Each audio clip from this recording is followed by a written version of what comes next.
오늘부터서는 이제 예수님의 논쟁, 유대주의자들과의 논쟁이라고 하는 부분을 말하려고 합니다. 그러니까 지금까지 로마서 때부터 유대주의에 대해서 하도 말을 많이 했는데 우리는 삼위의 하나님을 말하잖아요. 그러니까 아버지 하나님, 그 다음에 아들 예수님, 그 다음에 성령님. 그러면은 유대인들에게는 이게 어떻게 될까라고 생각을 해봅니다. 유대주의에게는 하나님 맞아요. 하나님이에요.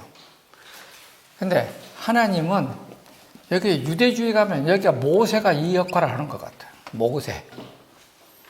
그러니까 유대주의에 가서는 예수님 얘기는 안 나오고 모세 얘기만 나와요. 모세 역할을 해요. 성령님은 누구냐? 유대의 랍비들이에요.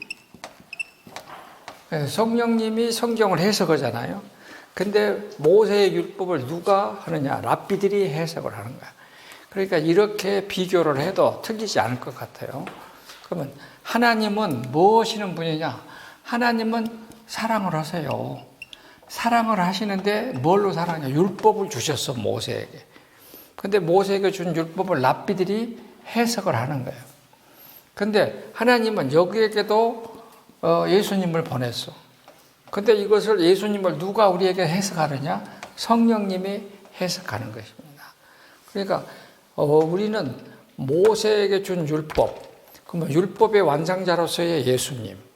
그러면 벳세다의 언덕은 뭐냐? 나중에 곧 나올 거예요. 아마 발복할 때에. 벳세다의 언덕은 새로운 에덴이요.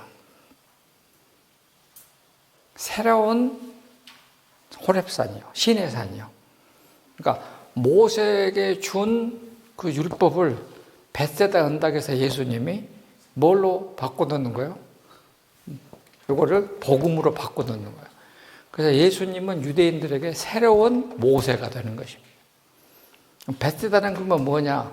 새로운 시내산이 되는 것이고 새로운 에덴이 되는 거예요. 나중에 이제 발복할 때에 하겠습니다. 굉장히 중요한 걸 그래서 많이 이제 깨닫기 시작합니다. 자, 거기 앞에 봅시다. 14쪽. 예수님은 유대주의를 복음주의로 되돌려 놓기 위해서 무엇을 하셔야 했었을까? 먼저 유대주의의 생성과 흐름에 대해서 알아봅니다. 자, 먼저 합니다. 유대주의는 바벨론 포로 시기부터 형성되기 시작해가지고 바벨론 포로 귀환 후 수르바벨 성전, 느헤미야, 에스라의 개혁운동, 그 다음에 성경과 신앙의 삶의 규범을 했는데 유대주의를 이끄는 기본적인 경제는 모세의 율법입니다. 유대주의에게는 모세의 율법이 최고예요. 그 율법에 대한 해석과 생활을 적용하는 담당자, 즉 한 축을 이루어서 이 사람들과 그러니까 모세의 율법을 해석하는 사람, 랍비들이에요. 그리고 어디가 있느냐? 예루살렘 성전에서 있는 성전주의자. 그러니까 유대주의라고 하는 것은 모세, 랍비, 제사장. 그러면 제사장은 예루살렘 성전을 맡고 있고 여기는 뭘 맡냐? 성경 해석을 맡고 있고. 그래서 유대주의는 이 랍비들과 제사장 요 구조를 가지고 가는 것입니다. 그러면은 이제 제사장 성전인데 성전은 한 군데밖에 없고 그러면 동네에서는 뭐 하느냐? 회당은 제사장이 아니고 여기는 자원봉사집. 이렇게 이제 회당은 자원봉사집입니다. 이렇게 해서 유대주의라고 하는 것이 근간을 이루는 것입니다. 그러니까 먼저 모세가 줬고 모세가 70명을 데리고 그 사람들을 데리고 이제 지도자를 세워서 나왔으니까 그걸 대표하는 사람들이 이 랍비들이에요. 그러니까 랍비들은 주로 다 먼 사람인데 성경 해석을 맡은 사람들이에요. 그런데 유대주의는 성경 해석을 굉장히 많은 사람들이 아주 다르게 해석을 했습니다. 그러니까 성경 해석을 아주 무지무지 복잡하게 말해요. 그런 것들을 한마디로 계속 말하면은 이제 성경 해석의 묶음집, 성경 해석의 묶음집 그대로 있는 거, 원문 그대로 그것을 갑자기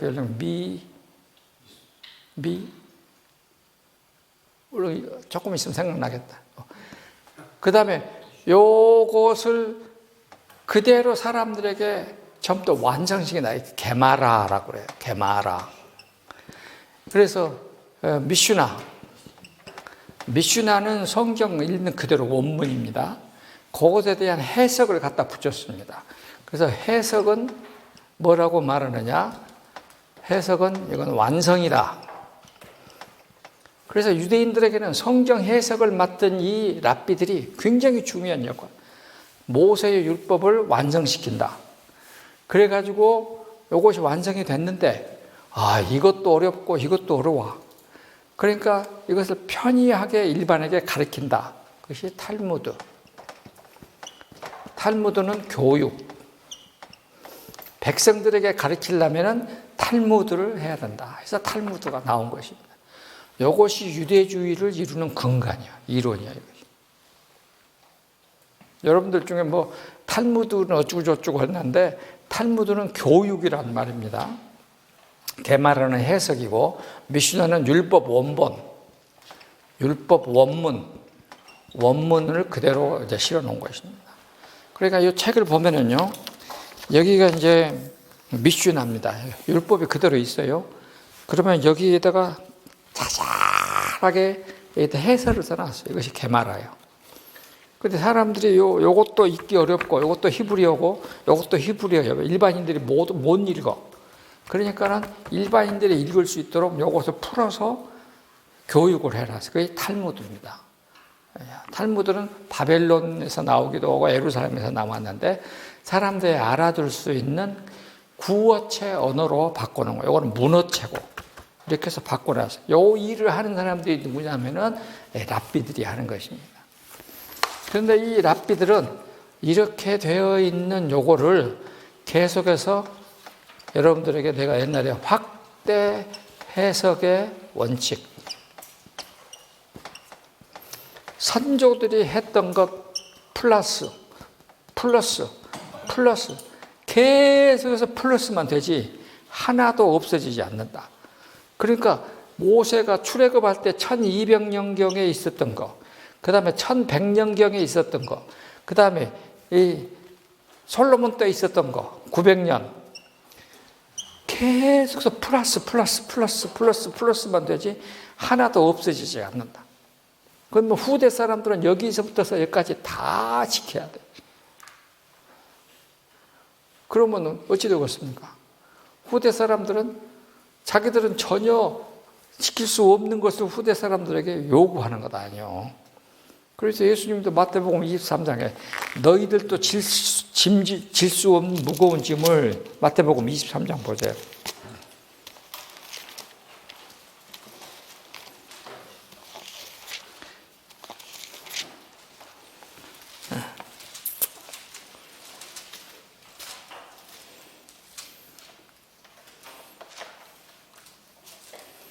자, 23장 4절. 또 무거운 짐을 묶어 사람들의 어깨에 지우되 자기는 이것을 한 손가락으로도 움직이지 아니하려고 하는도다. 무거운 짐을 묶어서 사람들의 어깨에 지우고 자기들은 지지도 않을 일은 무거운 짐을 계속 지우게 하는 것이다. 이렇게 유대인들은 사람들을 복화됐습니다. 그런데 유대인들은 이 속에서 자기들은 자유함을 느끼고 선택받았다고 특별함을 느끼는 거예요. 그런데 나중에 이것이 이제 여기 있는 것을 전부 다 지킬 수가 없잖아요. 그러면 하나님의 의는 뭐예요? 하나님 앞에 의로운 것은. 유대인들도 의롭다는 단어를 썼습니다. 의. 디카이오 슈네, 의로다. 그러니까 우리 지금 이제 한문에서 말하는 오를 의가 아니에요, 이거는. 오를 의가 아니고 하나님 앞에 의롭다라고 하는 것은 하나님 앞에 서다. 하나님 앞에 서야 돼. 그러니까 하나님은 거룩하시고 의로우시고, 그 다음에 그 하나님 앞에 내가 딱 서는데 내가 하나님 앞에 깨끗하게 서야 돼. 하나님이 나를 만나주느냐 만나주지 않느냐라고 하는 조건이요. 그것이 의롭다요. 그럼 하나님은 거룩하시고 의로우시고 선하시기 때문에 죄가 있는 사람은 하나님 앞에 설 수가 없어. 그러면 그 죄를 어떻게 없애야 되느냐? 여기 율법에 있는 것을 다 지킴으로써 죄가 없어진다고 생각해요. 근데 아무리 해도 안 없어져. 죄는 갈수록 늘어. 그러니까 에라 모르겠다. 그 다음에 나오는 방법이, 야, 우리는 할례란가 받았냐? 우리는 할례를 받았다. 그러니까 안 지켜도 괜찮다. 그래서 우리는 만죄 통치, 만죄 치료약, 만병 통치약이 아니고 만죄 통치약이 할례예요. 이제 이해가 되죠? 그러니까 유대인들은 도저히 하나님의 의롭다함을 얻을 수가 없어. 그러니까 야, 우리는 선택됐고 할례 받았어. 그 할례가 있으면은 어쩔 수 없어. 우리는 다 죄 없는 거야. 이렇게 사람들을 세뇌시키고 가는 것입니다. 이게 지금까지 있는 유대인들의 유대주의예요. 한마디로 그렇게밖에 설명이 안 돼. 그러면 성경은 뭐라고 말하느냐? 너네들이 아무리 죄가 없어졌다고 다 떠들어대지만은, 자, 로마서 2장 25절 보세요. 로마서 2장 25절.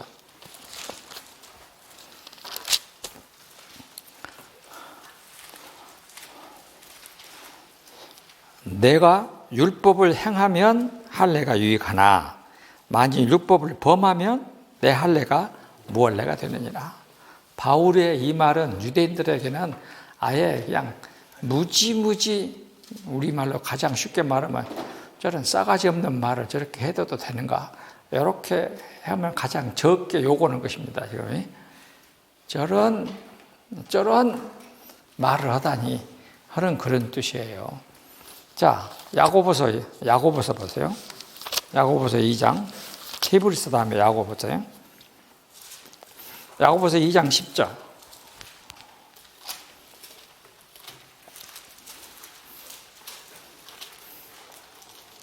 자, 2장 10절. 뭐라고 했어요? 누구든지 온 율법을 지켜다가 그 하나를 범하면 모두 범한 자가 된다. 그러니까 율법을 다 지키다고 하나만 범해도 모두 다 범한 자가 된다.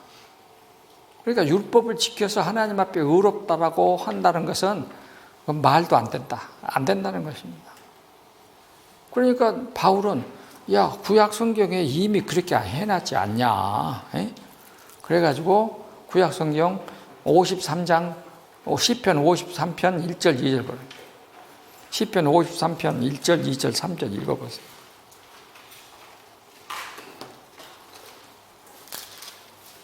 시편 53편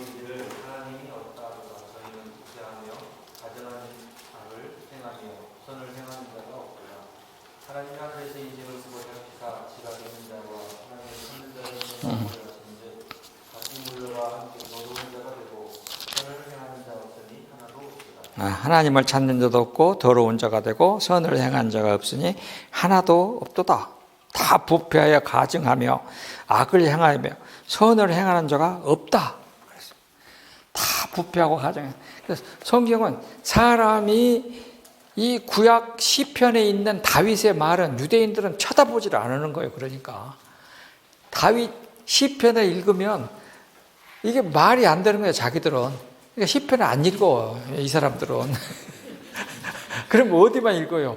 모세 오경 중에서 창세기, 출애굽기, 레위기, 신명기만 읽어.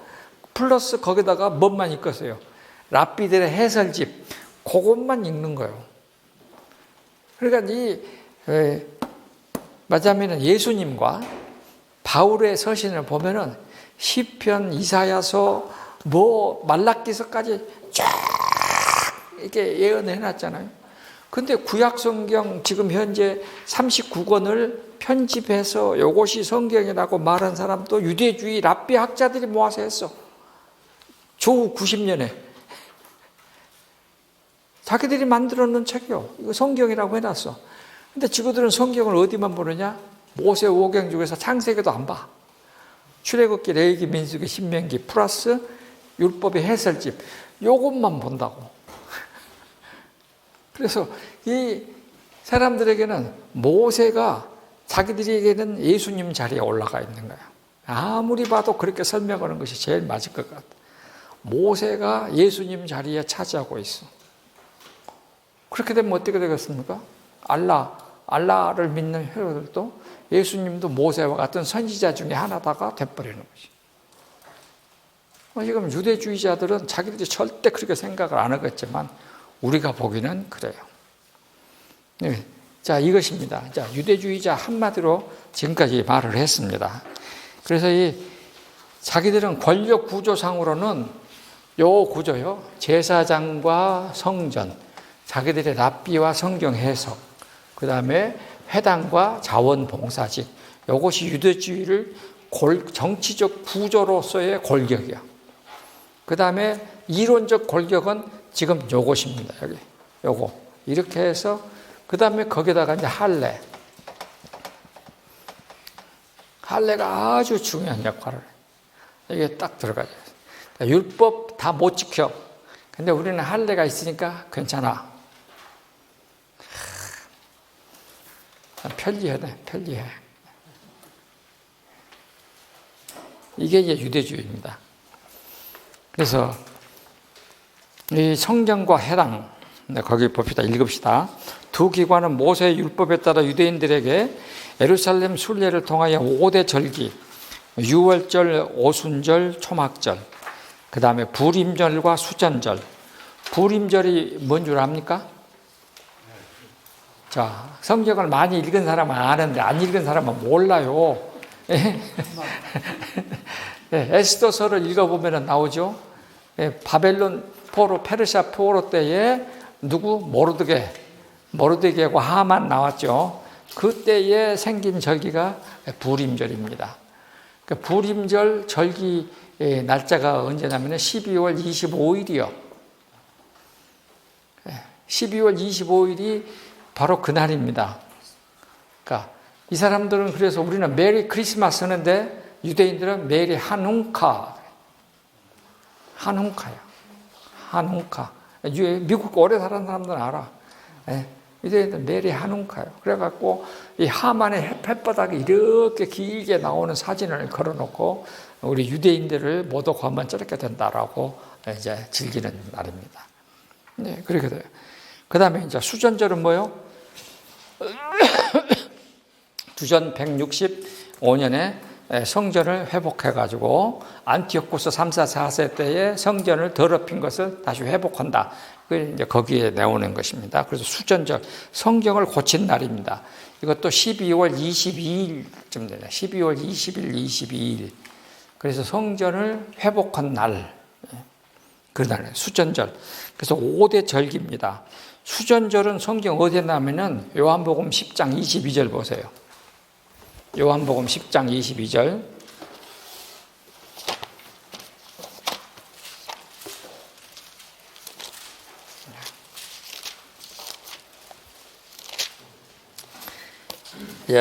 예루살렘에 무엇이 이름에 수전절이 이름에 때는 겨울이라 예수께서 성전한 솔로몬 행각에 거하시니. 자, 그랬죠. 그래서 수전절입니다. 겨울에 합니다. 10월 22일 이렇게 되어 있습니다. 그러니까 유대주의는 이 절기가 있습니다. 생활 근거지는 다 가정이고 이렇게 됩니다. 그래서 유대인들은 그 밑에 내려오고 유대주의를 구성하는 구심점은 예루살렘과 그곳에 세워진 성전과 성전 제사를 담당하는 제사장 가문이고 이들은 유대 민족의 정치적, 행정적, 신앙적 지도계층을 이루면서 재정 일치를 추구했다. 그러나 유대 땅을 비롯하여 지중해 연안 각 나라들로 흩어진 바벨론 모든 사람들이 실질적으로 관리하는 것은 마을의 회당이었고 거기에 지도하는 사람이 랍비라는 말, 랍비라는 말은 나의 스승이라는 뜻입니다. 유대인들은 철저하게 각 지파와 가문별로 집단적 사회를 구성했다. 그렇습니다. 유대인들은 땅 분배를 했잖아요. 가나안에서 나와가지고 땅 분배를 각 지파별로 했기 때문에 자기가 분배받은 땅을 떠나서 다른 곳으로 가면 안 됩니다. 왜냐하면 농사를 지을 수가 없어. 그러니까 유대인들에게는 토지는 사고 팔지 말라. 잠언서에 보면 수없이 많이 나옵니다. 땅은 사고 팔 수가 없습니다. 만약 팔았으면 어떡합니까? 내가 팔았어. 돈이 없어갖고. 희년 50년째 되는 날 곧 되돌려 받아요. 그러니까 땅을 팔 때도 희년까지의 시간이 얼마 남았는가를 계산해서 땅을 팔아. 땅값으로 파는 게 아니고 우리 같이 뭐 거기에 뭐 이제 피가 붙은 거 없고 희년까지 얼마 남았느냐에 따라서 땅값이 되는 거죠. 희년 때 되면은 돈이 하나도 없어도 50년 되면은 나한테 되돌아와. 이것이 유대인의 땅의 법칙이요. 그래서 유대인들은 그렇게 살아가는 것입니다. 이렇게 해서 지역 공동체가 돼가지고 5대 절기에 이스라엘 사람들은 예루살렘 성지 순례를 무조건 다 가는 것입니다. 왜 예루살렘에 가야 되느냐? 예루살렘에 가는 이유가 뭡니까? 여기 성소가 있고 여기 지성소가 있고 지성소에 가면은 이렇게 있고 여기 모세의 율법이 담대가 있고 율법 위에 여기가 뭐예요? 시은소. 하나님의 은혜가 베푸는 시은소야. 말씀 위에. 그러면 1년에 한 번 7월 10일 날 제사장이 여기에 대제사장이 여기에 한 번 들어갑니다. 여기 딱 한 번 들어가. 7월 10일 날 대속죄일. 요거를 대속죄일이라고 그래요. 대속죄일에 제사장이 여기 들어가 가지고 백성들이 알게 모르게 지금 모든 죄를 한꺼번에 다 속죄 받는 날입니다. 그래서 7월 10일입니다. 이것을 대속죄일이라고 그래요. 그래서 대제사장만 들어갑니다. 그러면 예수님은 누구냐? 예수님은 자 히브리서 신약성경 히브리서 4장 히브리서 4장 14절 그러므로 우리에게 큰 대제사장이 계시니 승천하신 이 곧 하나님의 아들 예수시라. 우리의 믿는 도리를 굳게 잡을지어다. 그는 죄가 없으시다. 15장 뒤에 5장 1절 대제사장마다 사람 가운데서 택한 자이므로 이렇게 나오잖아요. 근데 예수님은 5장 6절에 사람 가운데 택한 것이 아니라 또한 이와 같이 다른 데서 말씀하시되 내가 영원히 멜기세덱의 반차를 따르는 제사장이라 그랬다. 자, 멜기세덱은 창세기 14장에 나옵니다. 창세기 14장에 이제 아브라함이 자기 조카 롯이 잡혀갔잖아요. 조카 롯을 찾아가지고 와. 그런데 갑자기 멜기세덱이라는 사람이 나오니까 아브라함이 자기가 전리품으로 얻은 그것 중에 10분의 1을 헌금을 거기다 바쳐요. 그래서 이 대제사장 멜기체데크는 나의 의로운 분, 나의 의로운 분이란 뜻입니다. 나 의의 왕. 그러니까 멜기체덱은 나의 의의 왕이란. 그분이 갑자기 나타났어. 그러니까 아브라함이 경배하고 거기에다가 이렇게 10의 1조를 드렸어요. 그러니까 멜기체덱은 누구냐? 예수님이다 이것입니다. 그 의의 왕이 나타났어요. 그 의의 왕이 나타났기 때문에 예수님은 뭐라고 말하느냐? 유대인들에게 나는 아브라함보다 먼저 있었다. 그러니까 너 미쳤냐? 네가 지금 나이가 몇인데 아브라함보다 먼저 있어야. 그거는 아브라함이 나한테 절했어야. 그러니까 말도 안 됐네. 야, 요한복음 8장 보세요. 요한복음 8장.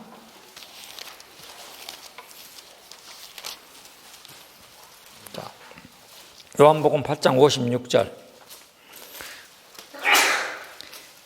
자, 요한복음 8장 56절. 너희 조상 아브라함은 나의 때 볼 것을 즐거워하다가 보고 기뻐하였느니라.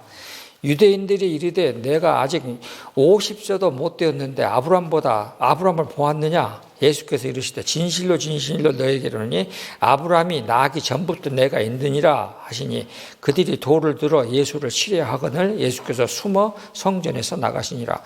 그러니까 예수님이 내가 아브라함보다 먼저 있었다 그럴 거라. 너 미쳤냐? 이제 이렇게 되는 거예요. 이게 다 여러분들이요 요한복음 5장 56절 59절 읽어보면 무슨 말인가 전혀 모릅니다. 근데 내가 지금 방금 설명하니까 이제 알아들은 거예요. 이게 창세기와 연결돼서 읽어야 됩니다. 창세기 13장, 14장과 연결돼서 의의 왕 멜기체덱. 멜기체덱은 족보가 없어. 제사장들은 다 족보가 있는데, 그러니까 예수님은 족보가 없이 사람이 만든 제사장이 아니고 하늘에서 내려오기 때문에 족보가 없는 분이다. 그 말을 지금 하는 것입니다. 자, 이와 같이 14절 14페이지 밑에 패라그래프. 그러나 이와 같이 제도적 인적 구조는 유대주의를 완벽하게 지켜내지 위하여 보다 더 사적인 문제를 해결해 줄 수 없었다. 즉 할례와 회당 모의를 통하여 유대인의 정체성을 가졌을지라도 하나님과 단독적으로 만나야 하는 하나님 앞에서라는 극히 개인적인 사적인 질문까지 다 대답해 줄 수가 없었다. 즉 유대인들도 인간의 한 사람으로서 모세의 율법과 유대주의적인 율법 해석의 규범들을 다 지킬 수 없었다. 이렇게 해가지고 그 다음에 쭉쭉쭉쭉 내려가가지고 세 번째 패러그래프 끝나고 네 번째, 유대인들은 안식일 지키기와 할례의 만죄 치료약적인 오류에 맞서서, 이렇게 내가 말했어요. 그러니까 유대인들은 할례하고 안식일만 지키면 모든 죄가 다 치료된다고 믿었어요. 거기에 맞서서 예수님께서는 인자는 안식일의 주인이다 라고 말씀하셨고, 다 같이 하나님의 아들로서 내가 사람의 아들이 된 자다.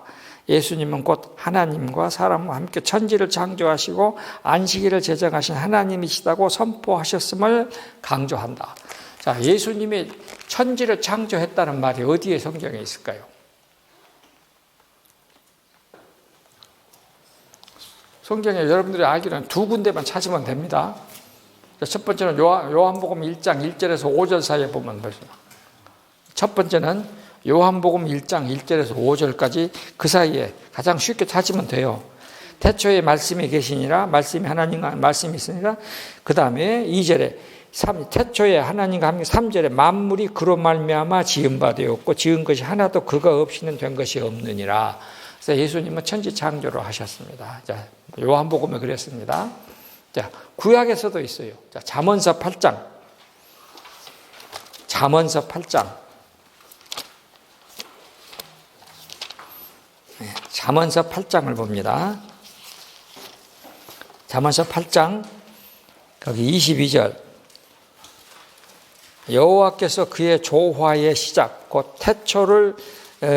태초에 일하시기 전에 나를 가지셨으며 만세 전부터 태초부터 땅이 생기기 전부터 내가 세움을 받았고, 아직 바다가 생기지 아니하고 뭐가 했는데 27절 그가 하늘을 지으시며 궁창을 해면에 두르실 때에 내가 거기 있었고, 그리고 30절 내가 그 곁에 서서 창조자가 되어 날마다 그의 기뻐하신 바가 되었으며 항상 그 앞에서 즐거워하였고 사람이 거처할 땅에서 즐거워하며 인자들을 기뻐하였느니라. 그렇게 됐습니다. 예수님은 하나님의 천지 창조시에 같이 계셨습니다.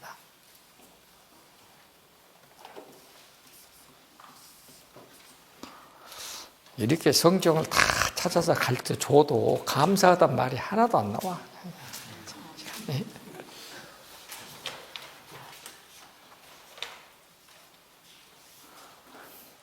자, 그래서 예수님은 할례 같은 것들 이런 것은 다 안 된다라고 이제 말을 하는 것입니다. 그다음 화살표 밑에 사복음서 저자들은 예수님께서 유대주의자고 안식일 논쟁을 크게 부각시킴으로써 유대 사회를 향하여 그리고 유대인 각 개인들에게 유대주의 전통 지키기에 따라 외적인 공동체적인 죄사면의 선포가 과연 너희들의 마음 깊숙한 곳에 자리 잡고 있는 산적인 개인적인 죄의식마저 사라지게 했느냐라고 질문을 던지시고 계십니다. 이게 이제 굉장히 중요한 질문입니다. 그러니까 유대인들은 전부 다 공동체성을 가지고 살기 때문에 자기들이 교회 회당에 모여서 혹은 성전에 가가지고 공동체성으로 제사장이 한번 갔다 와가지고 대지성소에 들어갔다 와서 여러분의 죄가 다 사해졌습니다. 아멘. 이렇게 했어요. 그런데 성경은 예수님은 너 진짜 네 죄가 다 사해졌다고 믿느냐라고 질문하는 것입니다.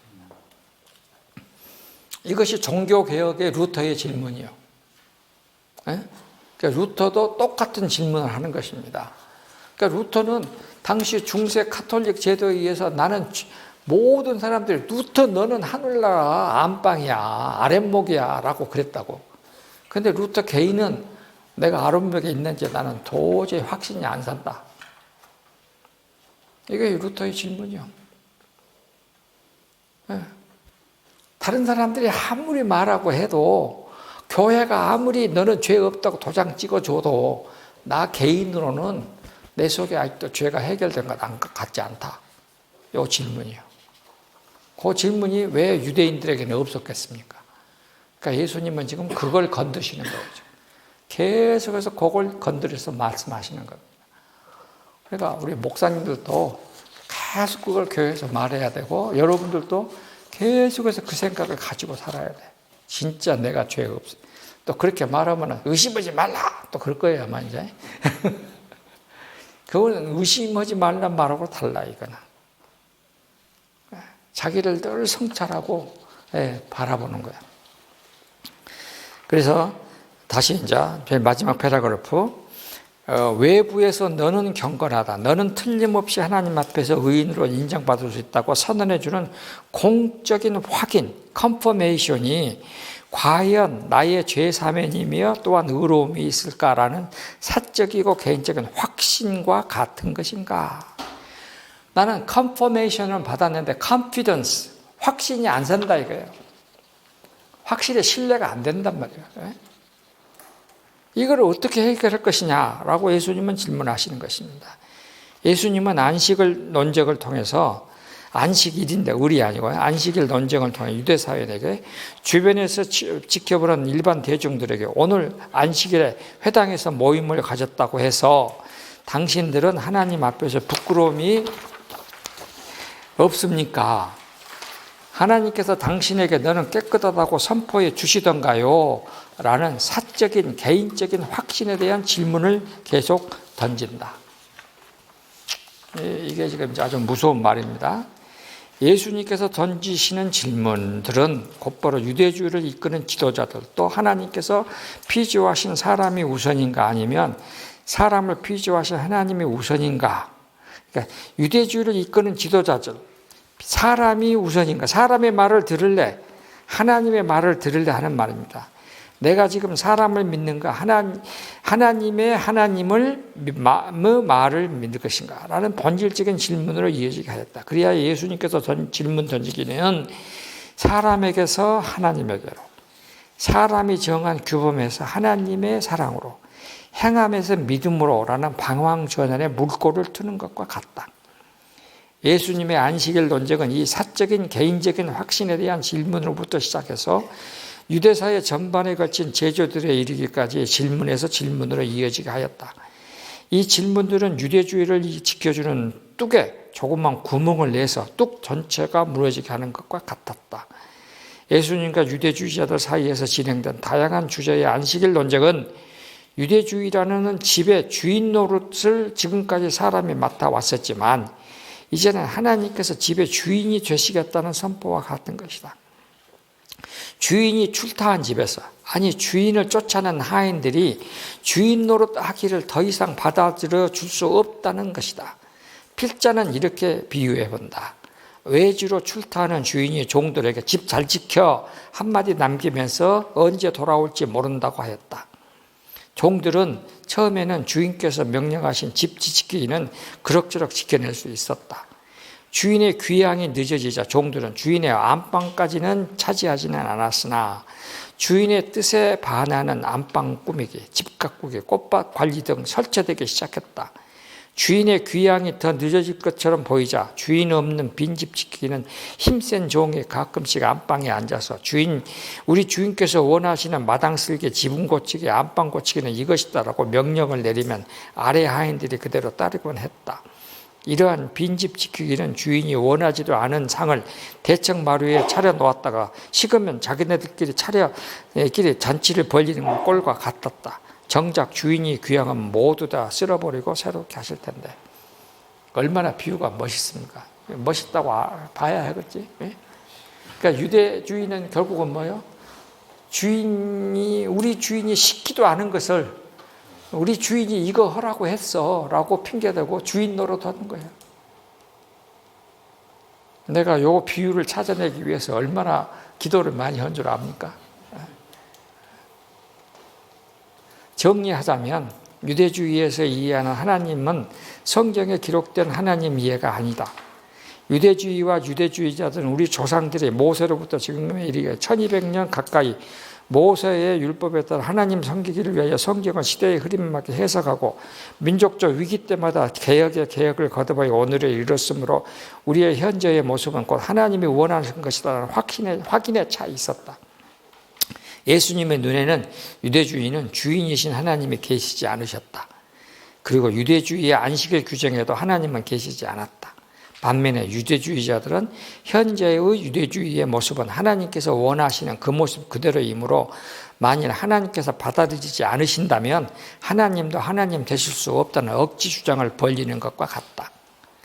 하나님은 진흙이 토기장에게 나를 이렇게 저렇게 만들라고 명령하는 것이며 진흙이 토기장이한테 이렇게 저렇게 만들라고 명령하는 것이며 예수님은 톱이 목수에게 이렇게 저렇게 톱을 켜라고 명령하는 것과 같다고 하셨던 것이다. 그래야 예수님은 유대주의를 무너뜨리기 위하여 유대주의의 핵심 주제인 안식일 논쟁을 먼저 거론했고 구약 성경에 대한 올바른 해석을 제시했고 천국과 종말에 대한 올바른 이해를 말씀하셨다. 여러분들은 이렇게 읽으시지만 나는 여기까지 이 서론을 쓰느라고 한 달 동안 잠을 못 잤다는 것만 알으시면 됩니다. 이렇게 서론 쓰는 것이 어렵습니다. 안식일 논쟁. 그러니까 여러분들도 다 선생님들이니까 알 거예요. 책은 어떻게 씁니까? 논문을 어떻게 씁니까? 본문 다 쓰고 결론 다 내놓고 맨 마지막에 쓴 것이 어디요? 서론이요. 서론은 짧은 데다가 이만한 양을 다 담아야 돼. 그러니까 본문하고 결론이 나지 않으면 서론을 쓸 수가 없어. 서론에다가 그러니까 목사님의 설교가 이게 5페이지다. 그러면 앞에 첫 페이지 한 10줄 거기에가 설교 전체 내용이 다 들어가 있어야 돼. 그러니까 우리 동성교회 교인들은 뭐라고 줄 압니까? 목사님 설교는 5분만 들으면 끝나요. 앞에 5분에 다 한대. 그러면 그때부터 이제 안 들어도 된대.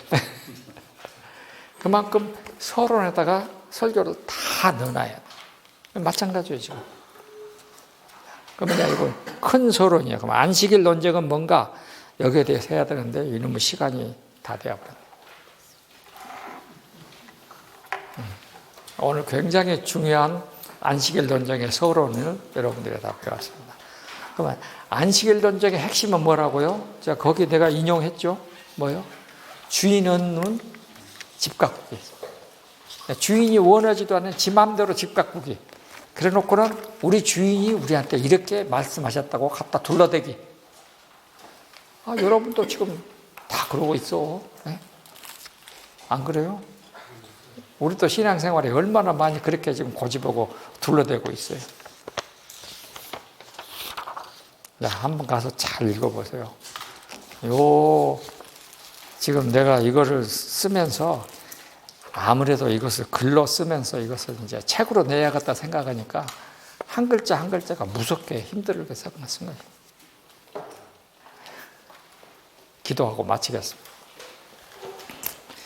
살아계신 아버지 하나님, 전능하신 아버지 하나님,